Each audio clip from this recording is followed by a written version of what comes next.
Hi guys, and welcome to a new video. Today I'm going to show you how we can make parallax background layers in Godot.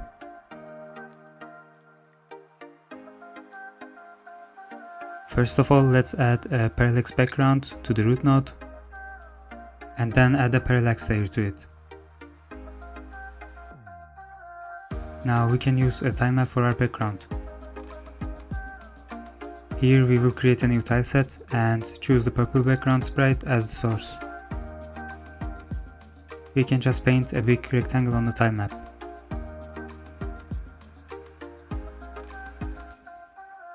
In the parallax layer, we want to set the mirroring to the background size so we can try out different values until we get the correct one.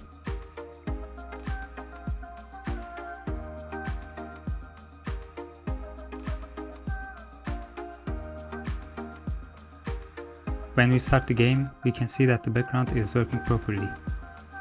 By the way, I am using the player that I made in another video, you can check that out too.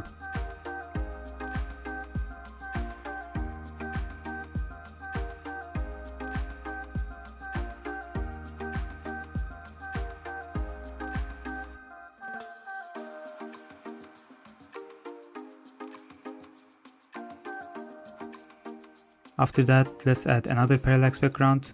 This time we will use 0 for the layer and a parallax layer with a tilemap. Then I want to make the mirroring values a bit bigger so I can see the background size and copy the values for the other parallax layer as well.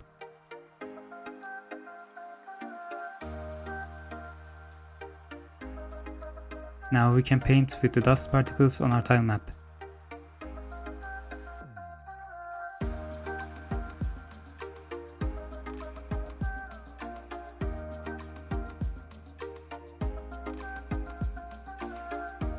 At last, we can set the scale of the dust particles to 2 and the background scale to 0.4. Now the background is going to move slower and the dust particles faster. Let's set the mirroring values back to normal and start the game. Here we can see that it's working as intended. You can use the same technique to make other backgrounds like clouds, trees or mountains. Just remember to set the scale to a bigger number if it's on the front and to a smaller number if it's behind. That was it for today's tutorial. If you enjoyed, please leave a like and subscribe for more tutorials in the future.